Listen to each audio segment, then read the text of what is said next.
Sir నమస్కారం sir. నమస్తే.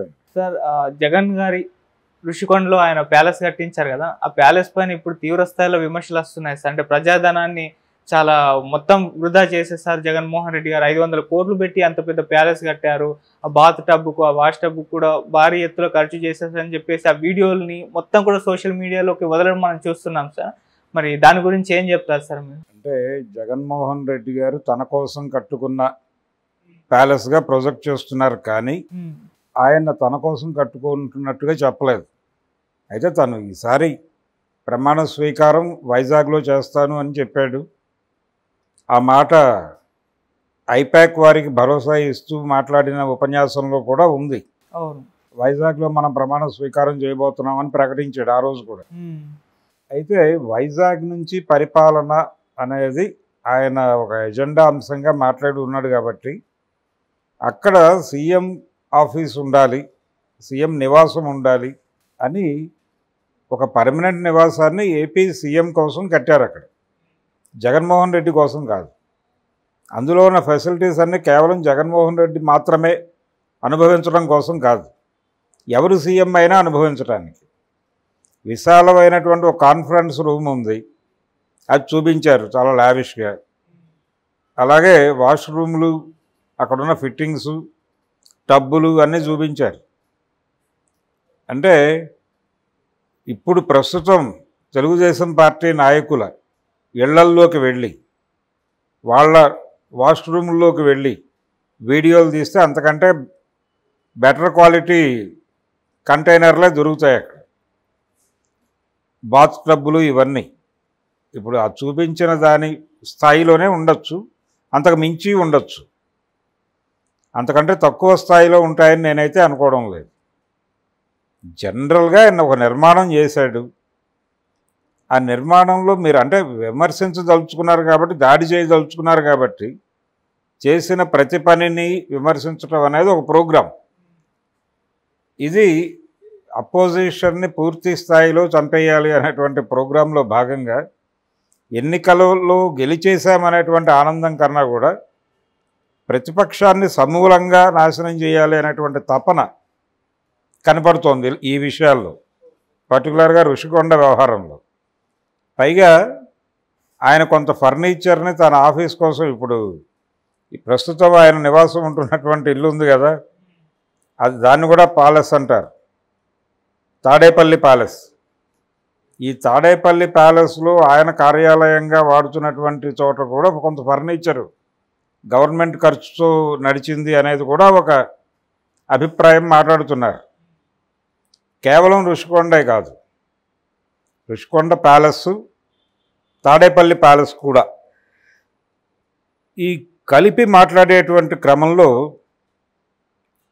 YS Jaganmohan Reddy ప్రభుత్వం కోడెల శివప్రసాద్ మీద ఏ చట్టాన్ని వాడిందో అదే చట్టాన్ని మేము వాడతామని మాట్లాడుతున్నారు. అంటే ఇది కక్ష సాధింపు చర్యే.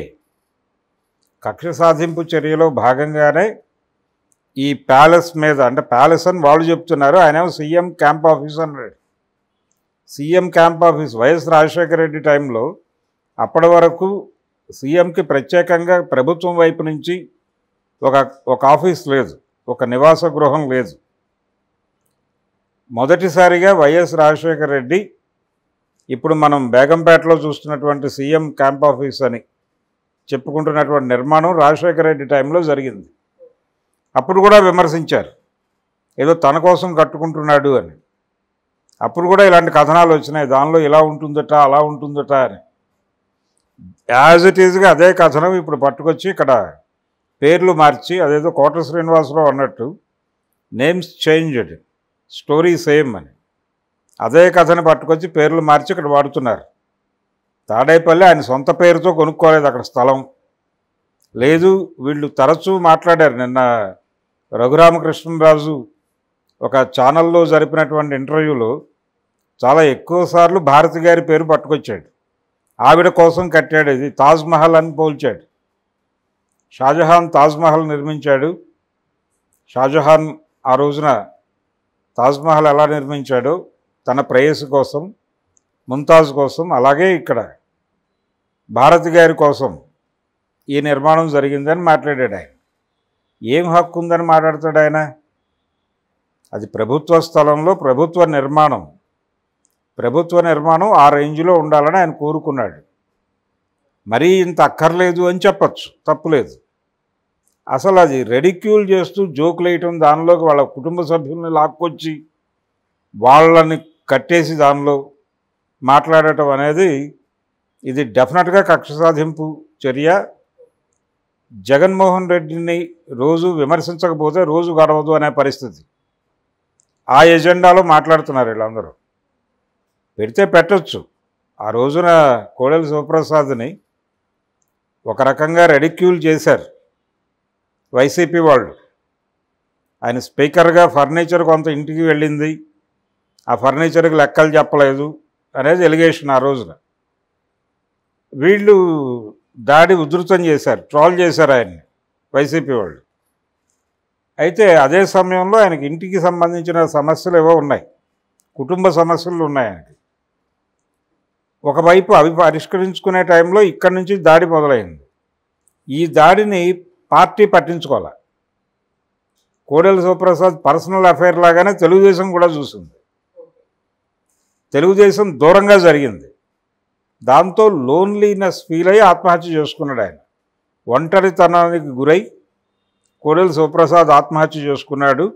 దానికి కొంత దోహదపడింది వైఎస్ఆర్సీపీ నుంచి జరిగినటువంటి ట్రోలింగ్. సో ఆయన మరణం, ఆయన ఆత్మహత్య వెనకాల వైసీపీకి ఎంత పాత్ర ఉందో టీడీపీకి కూడా అంతే పాత్ర ఉంది.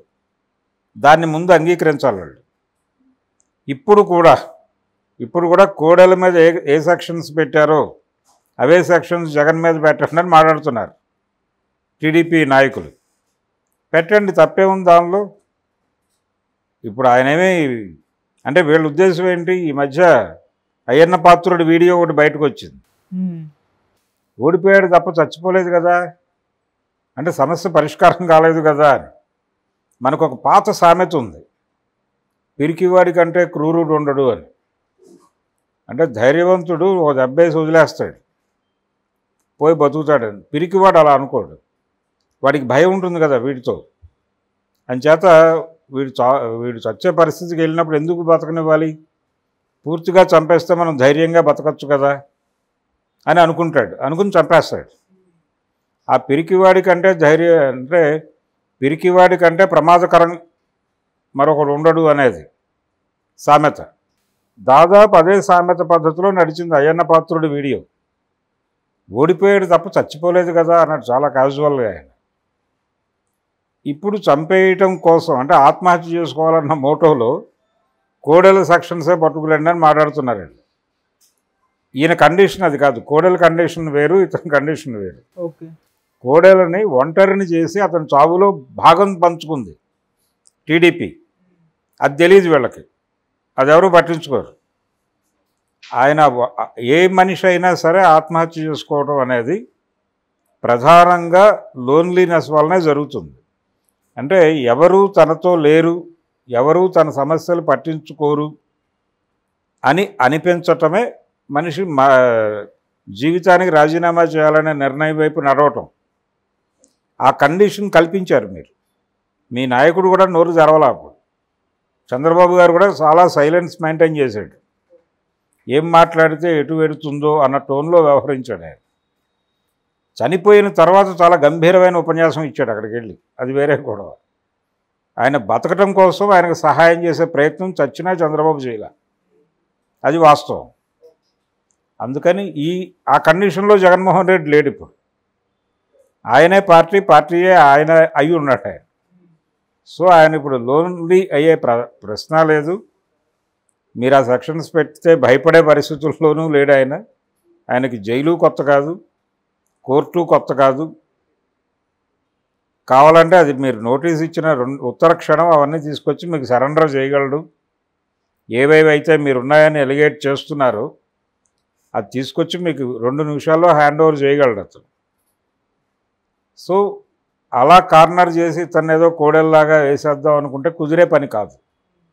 కానీ ఈ ఎపిసోడ్ ద్వారా తెలుగుదేశం పార్టీలో ఉన్నటువంటి అసహనం, జగన్మోహన్ రెడ్డి మీద ఉన్నటువంటి కోపం జగన్మోహన్ రెడ్డి బతికుండటాన్ని చూడలేని పరిస్థితి.